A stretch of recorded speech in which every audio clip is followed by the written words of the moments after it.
If you think I look like a mess with my unbrushed hair and my unironed clothing, just wait until I invent smell-o-vision. Then you can smell how sway is in here, because it's been 2 months and Britain is still in a heat wave. This video was originally going to be about card borders, and I wanted to talk about how we got from this to this, because I just thought it would be kind of interesting, but then partway through writing the script I realized I just made a history lesson about the invention of Hanafuda as a card game, and well, here we are. And then I also kind of thought that maybe if I made a history-themed video, Milo Rossi will make a 3-hour-long video on how wrong I am. I want you all to know that the invention of paper money is the reason why blue players make your life a living hell, and this artwork of Ash Blossom and Joyous Spring is something that every Yu-Gi-Oh player now has to be subjected to. The origin of traditional playing cards can be traced all the way back to 9th century China, in which they had these things called money cards. These money cards were split into 3 suits, which China seems to have a fetish for. These were coins, strings, and myriads. We don't really have any real examples of what these Chinese paper money cards would have actually looked like, because they're made out of paper and they're from the 9th century. They would have had to last over 1,000 years, and I don't see paper doing that even today. These cards were used in games as a money substitute, similar to how we have things like poker chips and Monopoly money when we're playing poker and Monopoly. I don't know why I specified that. So it's China's fault that you exist!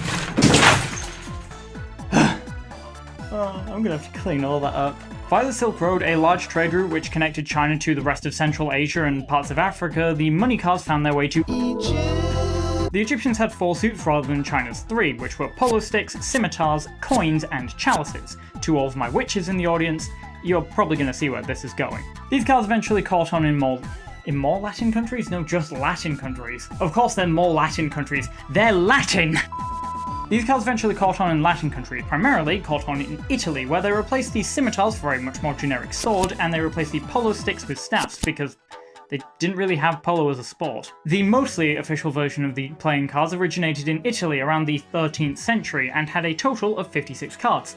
No, the jokers weren't invented yet because America wanted to invent them in the 1800s so that they could play a game of bridge. These suits are a bit different to what we already know today, unless you're Italian, in which case you probably already know these suits, but they were swords, chalices or cups, coins or pentacles, and staffs. The variation depends on who you ask, whether you're talking to a witch or an Italian. Or witchy Italian.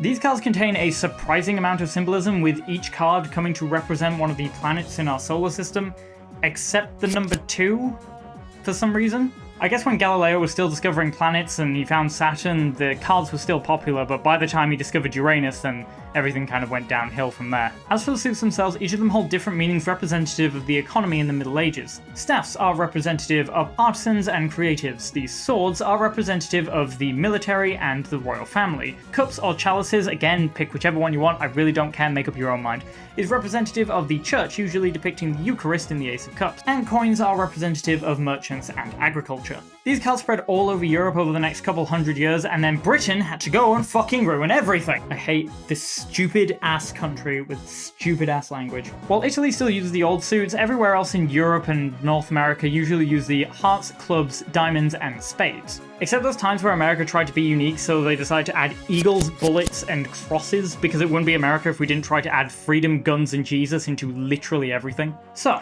with our regular suits, did you ever stop to wonder why clubs that very much do not look like clubs are in fact called clubs? I have a very distinct memory of playing cards on holiday with my family, and my cousin said he was putting down a clover, to which I went, actually, that is a club. Thing is, in non-English speaking countries, he's fucking correct. The Germans got a hold of the Italian cards and then changed the suits to make them a bit more German, changing things to the traditional hearts that we have now, but also acorns, leaves, and hawk bells. These cards then spread to France, where they got their normal suit icons, however they were known by largely different names. Hearts remained as hearts, however diamonds were known as tiles, spades were known as spears, and clubs were known as clovers. How they fucking should be. Spears and tiles, I can kind of see how they changed to spades and diamonds, since a spearhead and a spadehead, when portrayed in this context, they kind of look the same, and diamonds fits a bit better with the classic merchant motif that coins had.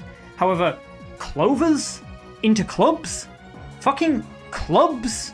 What part of this conveys a club? The only potential reason that anyone has worked out why these cards might be called clubs is because we just kind of assumed that England had access to the classic Latin deck before everything got changed, and when we got all the new suits that were much easier to produce thanks to the printing press, we just kind of kept the name. for some godforsaken reason. So what of the 56 cards then? If we have 4 suits, all of them containing 10 regular cards and then 3 face cards, where do the extra 4 come from? Well, each suit actually had an additional face card. Instead of the Jack, Queen and King that we had now, instead we had the Page, Knight, Queen and King. The Page card went through a few different iterations before it became the Jack card that we know now, the main one being the Knave card, which is just a word used to describe your average medieval commoner. Eventually these cards started being denoted by letters. Of course the Queen is denoted by a Q, however it became a little bit confusing and a tiny bit racist when everything started being denoted by the letter K. After all, we had a King, a Knight and a Knave. The Queen however was fine. She was a bit too girly pop girl boss yas queen boots the house down to deal with any of the boys' nonsense. The Knight was the first thing to go, being dropped from the 4 face cards, leaving us just with a Knave, a King and a Queen, and the Knave was eventually denoted by the letter V.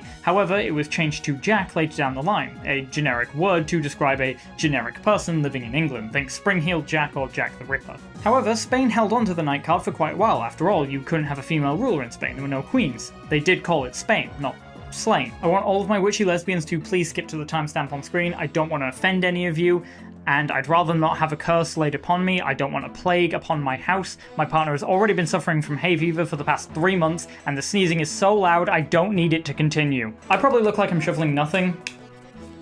Just roll with it. The Major Arcana is a set of 22 playing cards invented in the 15th century, and while today they're used for divination and occasionally being referenced in wombat songs, back in the day they were just used for regular playing card games. Oh shit, there's a lesbian still watching. What exactly these playing card games were, I don't really know. Believe me, if I had a 15th century rulebook to show you, I would. But my sources just say generic playing card games, so just make of that what you will. Throughout history, the Major Arcana has had a variety of printings, most of them calling the cards the exact same name, and all of them containing exactly 22 cards. For example, the Fool is regularly known as just the Fool, however in some instances it is also known as the Folly, basically meaning the exact same thing. However, in the Paul Christian deck, this thing is known as the Crocodile? I don't know if you can see, but that does not look like a fucking crocodile. Every man's gotta have their Egypt phase, trans men.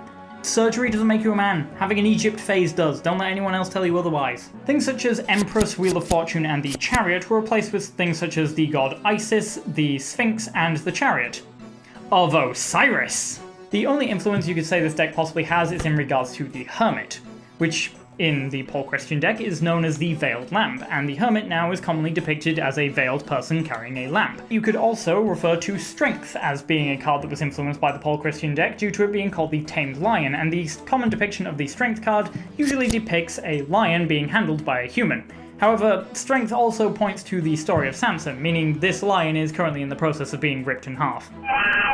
Moving forward to the 16th century, the Portuguese would have trade with Japan and would bring over the playing cards that we now know and love. The Japanese would eventually come to invent their own cards known as the Tencho Karuta.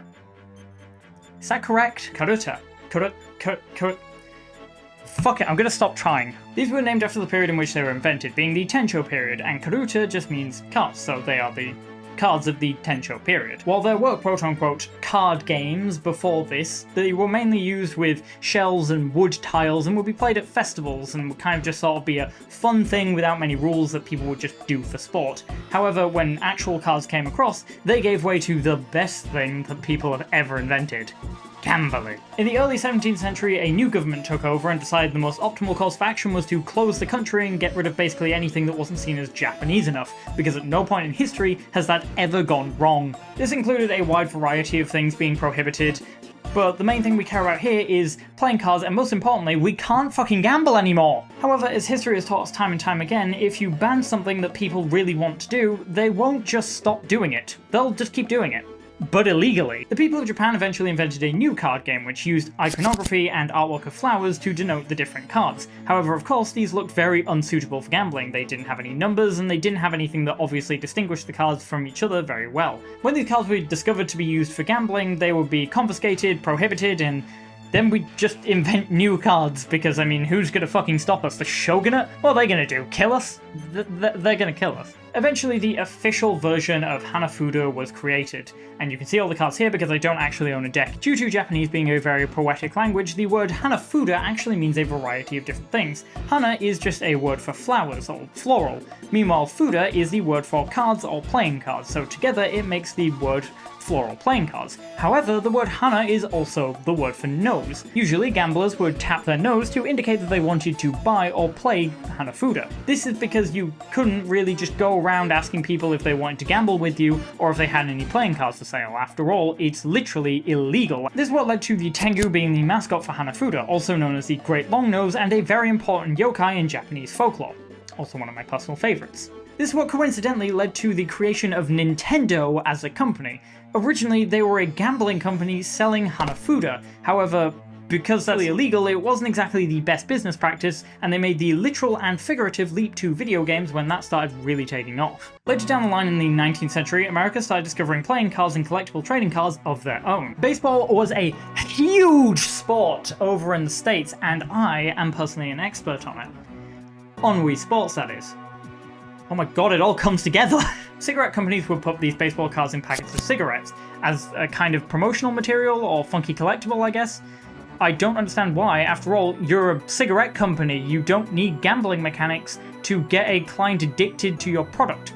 The whole point of your product is to get addicted to it. Unless the person buying these cigarettes was an avid collector, this would likely just be given to a kid of the person buying the cigarettes. You know, the kid who can't fucking buy the cigarettes but still has dreams that haven't yet been dashed. Topps decided to take advantage of this gap in the market in the mid-20th century, around the 1950s, producing a series of baseball cards. One of the most coveted cards at the time being the Mickey Mantle card.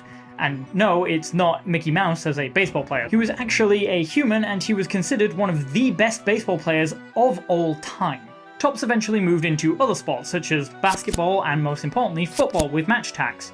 And also Star Wars with force attacks. You know, if it works, it works. While other companies really tried to get in on the fun and capitalize on the market, none of them really took off. The only one that you probably know of is Hoops, specifically for this card. This is the famous Mark Jackson card, and it's not famous because Mark Jackson is on it. No, we don't really care about him. It's famous because the Mendez brothers are in the background of it. So cards and card games have been established as a major part of a lot of cultures and have spread pretty much all over the world at this point. But for the most part, you either collect the cards or you play with the cards. There's no real middle ground. So what changed? I'll tell you what changed. Richard Garfield changed fucking everything. Magic the Gathering was invented in the late 20th century and was kind of a combination of a lot of different things. Board games of the time, Dungeons and Dragons, the playing cards of the olden days, and the collectability of the football and baseball cards. And it was bad. It was fucking awful. It was an atrocious card game. Holy I cannot stress to you how bad this game was. Creatures were completely worthless. The first meta was a completely creatureless meta because of just how objectively awful they were in comparison to everything else. So how bad were the creatures compared to spells? Well, put it this way. We had spells such as the Black Lotus, Time Walk, Ancestral Recall, Time Twister, the Mox Rocks, not to mention the introduction of various staples, Armageddon, Wrath of God, Lightning Bolt, Demonic Tutor, Fireball, Earthquake. There was so much direct damage in this game that you could sure spend 3 mana to play a 1/1 creature, wait a turn, tap it the next turn to make a 2 power creature unblockable, provided your opponent doesn't just cast fucking Hurricane and wipe your board clean. If Magic the Gathering came out today, it would likely suffer the exact same fate as MetaZoo. Everyone would play it, realize the game is boring, broken, and fucking sucks, and then go back to whatever the hell we were doing. But we didn't do that because, well, it was all we had at the time. Back in the day, cards that were both playable and collectible were pretty much unheard of. Sure, you could invent your own rules with baseball cards, however, what's probably going to happen is someone's going to break a rule, someone else yells at someone for not knowing that that rule exists, a card gets ripped up, and then you start crying and fighting, and then your cards disappear overnight, because your parents really just don't want to deal with that bullshit. And now cards just tell you to rip them up anyway. I don't think I really need to say that Magic the Gathering got popular. It is the longest running TCG in history. Not to mention, it has influenced the design of every TCG that has come after it. Literally saying that you don't have any influence from Magic the Gathering is by extension having influence from Magic the Gathering. Or at least That's what I would say if Duel Masters didn't exist. Nearly a decade after Magic the Gathering's release, they noticed while it was really popular over in the West, in the East it was a completely different story. So they decided to remedy that by creating Duel Masters, an improvement overall of Magic the Gathering with an accompanying anime and manga to go with it. But of course, this game can't be that popular, right? I mean, the sets haven't been printed in literal decades, and you can't even buy the cards anywhere. In the West. In the East, this game is still going. It is toughing it out against some of the biggest card games of all time, such as Pokemon, Yu-Gi-Oh!, and Weichschwartz? Bushiroad made a good card game? Not to mention that Duel Masters was so successful and influential that you could find mechanics from the game in pretty much every game that comes after it. Even more modern things like Altered and Digimon. However, after the 2-year curse had expired, Wizards of the Coast really just took it outside and made it think of the bunny rabbits. Well, actually, they tried to do that, and then it just flew over to Japan and lived its lavish life there, because Japan fucking loves this game, and so did we until Wizards of the Coast decided that it couldn't replace the Golden Child. Speaking of targeting younger demographics, Pokemon and Yu-Gi-Oh! Follow Magic the Gathering's footsteps and cement their place on the throne as part of the Big Three. Originally, the Pokemon TCG was licensed in the West by Wizards of the Coast before being moved over to the Pokemon Company International. Meanwhile, Yu-Gi-Oh! Was licensed by Upper Deck Entertainment until they got into legal trouble for producing counterfeit cards, which is incredibly impressive considering their entire job was to produce real cards. Pokemon was first up to bat with their TCG in 1996 and was made by a group of people who never played Pokemon and didn't really understand how it works, so they kind of just made Magic the Gathering number 2. You know, that really just explained like all the type crossovers and things. Fighting Ground and Rock were all the same type, Psychic, Ghost and Poison were all the same type, Electric was called Lightning for some reason, and Normal was known as Colorless. It featured the original 151 Pokemon, and to say this game was a complete smash hit is an unbelievable understatement. I don't think there is any word to describe how unbelievably successful this TCG was. These cards were genuinely selling out faster than stores could stock them. They plonk down their sold out sign and then immediately start restocking everything, take it down, and then 5 minutes later it'll be back on the fucking shelf. If you thought getting Pokemon cards in COVID was difficult, try being a kid in the 1990s. I'm dying of heat exhaustion. It's so hot, you have no idea. It is currently nearly midnight. It's still 20 fucking degrees in my office. I just want to finish this video and go to bed. So it's been 2 decades. How big could Pokemon possibly be? It's only the highest grossing media franchise in known history, the #1 card game all over the world, and has card art that is literally only rivaled by Yu-Gi-Oh! Rush Duel. And it's barely a fucking rivalry. This artwork is stunning. Yu-Gi-Oh! Was invented 3 years after Pokemon in 1999 by Kazuki Takahashi. I would like us all to have a moment of silence for the fucking legend that he was. Okay, moment's over. Yu-Gi-Oh! Was originally a horror manga and featured Yugi, or the Pharaoh, challenging evil people to a series of evil games and punishes them for being evil. When the evil people lose, they're subjected to evil punishments, such as being set on fire forever, or maybe he just decides to pull a telltale heart, forcing a man to listen to an ever-increasing volume of his own heartbeat. However, within this manga there was a little game called Duel Monsters, and everyone who read this manga collectively went, "Fuck the eternal torture, I want that!" And so, the Yu-Gi-Oh! TCG we know and love today, love being a very strong word, was born, and its main selling point was, "This is nothing like Magic the Gathering, we swear." In fact, Yu-Gi-Oh! Was so against being like Magic the Gathering that instead of set rotation like Magic did, they did a ban list, and instead of having a resource system like Magic or Pokemon, they just didn't do that. With the rise of kids' TV and video games, Pokemon and Yu-Gi-Oh! Cemented themselves in pop culture pretty much forever. Every child could tell you their main team of 6 Pokemon, and every child knew what the Blue Eyes White Dragon was, the Dark Magician, and Exodia Obliterate. And with that, the Big Three took their places on the throne of card games and never fucking got down for 20 years. I mean, Magic and Yu-Gi-Oh! Occasionally are starting to step down a little bit. Finally, back in the modern era, said no one ever. From 2000 to the present, there have been a myriad of card games that have tried to get one piece of what MTG, YGO, and POKEMON had, which is a massive amount of money. As much as I would love to talk about basically every card game that came out from the early 2000s, I really don't have the time. Because, like, look, as much as I would talk about things like Hecatomb, I feel like the mere mention of the name is going to cause people to close out of this tab and immediately start frantically Google searching, what the fuck is Hecatomb? and I don't have time for that. But trust me, that game will get a video of its own. I want to talk about Hecatomb. 2006 saw the debut of Chaotic and the World of Warcraft TCG, not World of Warframe like I keep accidentally writing in my script. As much as a Warframe TCG would be fucking amazing, and also it's not Hearthstone. The World of Warcraft TCG was actually quite a lot like its eventual replacement, featuring a bunch of different characters from the World of Warcraft universe, along with their different abilities, their health, their classes, the works. It would be discontinued in late 2013 to make way for Hearthstone in early 2014, and Hearthstone actually used a lot of the card artwork that was featured in this TCG, such as Rexxar the Wanderer being used in the artwork for Animal Companion. Eventually, Hearthstone would move away from using the old card artworks and move to a more cartoony art style that favoured the more chaotic and fun, casual way of playing Hearthstone. However, in situations like Lord Godfrey, they would still go back and use the old artworks. I mean, if you're going for a gothic horror style thing, you might as well use the spooky gothic horror artwork that you already have. Chaotic lasted 2 years due to a legal dispute between Brian Gannon, the creator of the game, and 4Kids.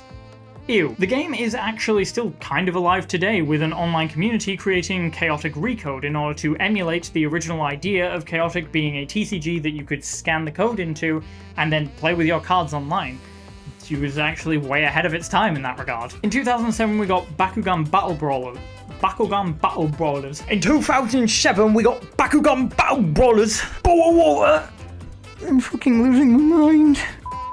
In 2007 we got Bakugan Battle Brawlers, which was one of those Pokemon-like games where you just had a bunch of like little funky mascot creatures and then you sent them out and they turned into these big fucking terrifying monsters that would rip you to shreds. Oftentimes when you don't understand a game, you turn to the show because, I mean, that's where the rules are very often explained, except in the show they just kind of made up the rules for the sake of action. But to be honest, the game was really easy to understand. It's literally just about min-maxing your Bakugan and making sure you roll the things correctly. I think the game eventually just started dying off due to the invention of Battle Gear, where everything started looking more like a fucked up tribute to the Power Rangers than Bakugan. It eventually concluded in 2011 before being rebooted in 2018, but I'm not going to talk like an authority on that version of the game because I only really watched Mr. Alex Simo's video on it, but as far as I'm aware, it actually managed to obtain a decent amount of success. In 2008, we had Bushiroad's debut with Weiss Schwarz, which is still fucking going. You made a successful card game? Despite the era really being in 2010, Bushiroad really did come out swinging in the TCG department. But then 2011 happened.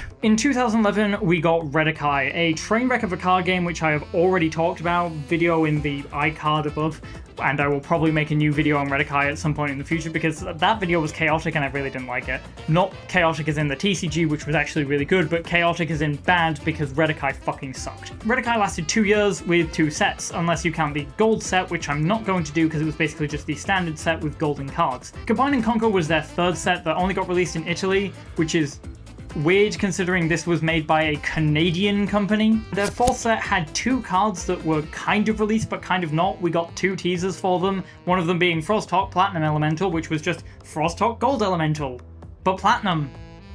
No difference there. And also this thing, which I'm hoping I get a picture of, but it was just a generic card with a bunch of really high defenses considering its Kairu cost. Whether these cards were real or even fully finished, we may never know. Anyway, Vanguard then showed up and never fucking left! The original Card Fight Vanguard was a great show. I fucking loved it, and it was a really nice TCG. It didn't feature all of this world-ending nonsense that pretty much every other TCG anime did. It was literally people playing cards at a card game shop and buying packs to improve their decks. The whole TCG was even designed by a guy who originally worked on Yu-Gi-Oh! Being Akira Ito. Since the game shared a fair few qualities and the guy literally came from Yu-Gi-Oh!, it made sense that Vanguard's next logical progression was to create an extra deck with grade 4 units. And then it became a combo hellfest. People would literally just sit on grade 2 units because as soon as you went to grade 3, everyone would start dropping grade 4s non-stop. You had to be 100% sure that once you moved up to grade 3, you could win that turn, because if you shot your grade 3 load too early, then you'd be immediately slapped upside the face with a bit of post-nut clarity from the fucking Rorschach test dragon. The game was then rebooted into the Vanguard V era, which featured a bunch of old cards that were all rebooted with bigger numbers and their take on spell cards, being order cards. The show was then rebooted again into Vanguard Overdress, which featured the Overdress mechanic, exclusive to the Dragon Empire for some reason,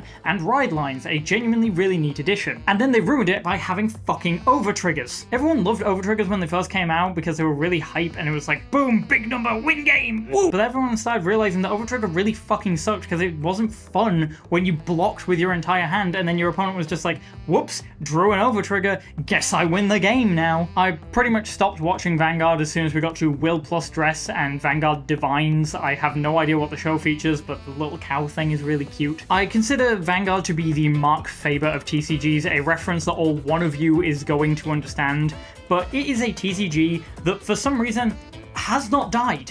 And I don't understand why. It has rebooted itself so many times. Card shops basically refuse to stock it. My locals refuse to stock the new Vanguard stuff because they couldn't get rid of Vanguard stuff from literally 3 years prior. They had stuff that was discounted to the point where they were making a loss just because they wanted to get rid of it. And it's still going. It's still going. How is this fucking TCG alive? 2012 then. Finally we're out of 2011. Spin Master released the spiritual successor to Bakugan in the form of Monsuno. This must be what it felt like for the Egyptian pharaohs to see their tombs being built while they were still alive. Despite how much Monsuno slapped with its banger theme song, cool-ass polar bears, and acts of literal nuclear terrorism, it was produced by Spin Master and was doomed to fall to the 2-year curse because its name wasn't Bakugan Battle Brawlers. In 2014, Bushiroad releases Future Card Buddy Fight. Again, they make an actually really good card game that ceased production in 2020. And to be honest, it didn't cease production because it died or failed as a card game. In fact, it just kind of ended. That was it. It left before the game could get banned. Which, honestly, fantastic. More TCGs should do that. Future Card Buddy Fight was genuinely a really good card game that had a fairly dedicated fan base behind it, and I'm kind of disappointed that I didn't really get into it at all. Then 2016 rolls around and Bushiroad comes out with Luck and Logic, and all I can say is I like the sci-fi premise, I like the color scheme, but did it really need to be this horny? I don't think I can show half of these card artworks without this video getting age restricted or something. To be honest, the game died out in a year because it just didn't stand out enough. It was basically just Vanguard again. I mean, I remember looking into the rule set when me and my friends were obsessed with Vanguard and we're just like, this is just Vanguard again, but more horny. It's a VTuber card game without the VTubers. In 2017, Bandai created the Dragon Ball TCG and then didn't fucking stop creating anime-based TCGs for the next 6 years. In 2020, we got Digimon. In 2022, we got One Piece. In 2023, we got Battle Spirit Saga, and all of them were really successful all over the world, except for you, Battle Spirit Saga. Sorry about that one. Honestly, I'm not surprised these games did as well as they did. I mean, they're based off Digimon, Dragon Ball, and One Piece, which are hugely successful anime series, and they were released in the 2020s, the time where we saw a massive spike in the collection of trading card games because a bunch of people were stuck inside for years and just wanted to revisit some old hobbies. Literally all they had to do to make sure that these card games sold is make sure that they didn't fucking suck. And they didn't. They were really good. People really love these games. In 2019, we got the fabulous Flesh and Blood TCG, which I would love to play, but something about the symbols on the card just really fucking bothers me. The game is still going today, and I'm going to stop pointing that out because that's basically true for every TCG that we have going forward. I think the popularity of this game was really helped out by people like the Professor from Tolarian Community College, one of the biggest names in Magic the Gathering, if not the entirety of TCGdom. Now, I haven't played the game myself, but from what I hear, it's a really good game that a lot of people really fucking enjoy, and I'm genuinely surprised a TCG with this concept wasn't released sooner. Instead of having a bunch of creatures fight each other, you take the role of a powerful warrior and you fight using different attacks and weapon cards, which I'm genuinely surprised that we've never seen before, and it's a really refreshing take on generic TCGs. In 2020, we saw the release of Yu-Gi-Oh! Rush Duel, and everyone had that glimmer of hope that we were going to get a new, fun way to play Yu-Gi-Oh! In the TCG. It's really not happening, guys. It's really not happening. It's been 5 years and not a word of it has been said. I think we just need to move on. Let's hit that final stage of grief and let's leave it alone. I will leave a link in the description to a DeviantArt page that has all of the English translation of these cards so you can print them off at home and play the game yourself. This was essentially Kazuki Takahashi's final wish for Yu-Gi-Oh! He wanted the game to return to a more kid-friendly route, and Yu-Gi-Oh! Rush Duel does this perfectly. The game is still incredibly interactive with your spells, your traps, and your monsters. However, it doesn't feel oppressive where you feel like you're constantly being bashed down because you've decided that you wanted to play the game. Not to mention, you're not stuck on a one-card basis if you burn your entire hand on the first turn. In fact, because of the draw 5 at the start of your turn mechanic, you are encouraged to drill through your hand as hard as possible. It's great. It's genuinely a really great card game. Not to mention the borders are stunning, the card art is stunning, and the formatting of the cards makes sense. Holy shit! Yu-Gi-Oh! Cards that are readable! Yu-Gi-Oh! Rush Duel to Yu-Gi-Oh! Is what Duel Masters was to Magic the Gathering. It is a rework of the original game that is a complete, utter improvement in every respect. unless you really like Yu-Gi-Oh! And thought mechanics of Rush Duel were kind of meh and too kidified, then in which case I understand the perspective, but in my opinion, Rush Duel is incredible and is probably one of my most favourite TCGs ever created. Anyway, enough rushing my Yu-Gi-Oh! Until I duel. We saw a bit of a blank spot in the 2020s, but 2023, Alestrals was officially released to the public. It's a TCG created by the PokeTuber A-Drive, and it's kind of a combination of Pokemon and classic Yu-Gi-Oh! Squished together. Personally, I've broken away from the game for a number of reasons, but that's for a whole nother video of me ragging on Alestrals as opposed to where I originally was glazing the hell out of it. What I will commend Alestrals for is two things. First, its life and mana system being the Spirit deck, which is a really enjoyable way to actually build a deck. It feels like you are restricted by the elements that you choose, while at the same time having the freedom to build whatever elements you want. It's nice, it feels good, it flows great, and everything about it just works really well. It's just a bit confusing at times, but that might just be because I'm a bit of an idiot. Also, to add on top of that, every single set feels like it adds something new without being massively overbearing like what Hearthstone does. For example, the Frost and a lot of mill mechanics came out in Frostfall, Daybreak featured Foretell, then we had the Lunar Phases and the Divine Champions. Every set introduces something new, but it doesn't feel like it takes away from what Alestrals actually is. 2023 also saw the release of Disney's Lorcana, which was revolutionary until everyone realized that it wasn't revolutionary and people kind of just stopped liking it. But look, Disney adults, especially the gay Disney adults, ate this game up, and to be honest, it had nothing to do with the with the gameplay, but the back of the cards, I fucking love the design. I think it's the prettiest card back in all of TCGdom. Maybe only topped by Altered. Speaking of Altered, finally we have reached 2024, and there is nothing in 2025 thus far, so nothing for me to talk about in that regard. Just watch a new massive TCG be announced by the time that this video goes up. Altered was released this year, and it is my current obsession. I love Altered. It is such a pretty card game, the cards are so vibrant, the artwork is gorgeous, and it's a very board gamey TCG. It feels like something that I could sit down my board game girly friends with and get them to genuinely really enjoy. The gameplay feels very similar to Disney's Lorcana, or at least my understanding of Disney's Lorcana, but again, it feels very board gamey, so it's something that's very easy to get into and also involves a lot of forward thinking and strategizing, which is more than I can say for most TCGs. Not to mention, it is probably the first TCG that I've ever seen where going second is actually a surprisingly big advantage. In fact, it is such a big advantage that one of the best heroes in this TCG is a card which says, if you would go first, you go second. It's like literally the strongest hero and one of the most dreaded things to face. So there you have it, a brief yet fairly complete history of TCGs all throughout time. I find it's a weird butterfly effect that some guy in China looked at paper money and was like, I have an idea. And now I'm sat on your screen talking to you about the entire history of these things that we have really just built our fucking lives around. If I've missed anything or you want to add anything to the timeline, feel free to comment it in the comment section below. I read every single comment that I get, which, admittedly, because I'm such a small channel, isn't many. Now, if you'll excuse me, I'm going to go look for a good book to read.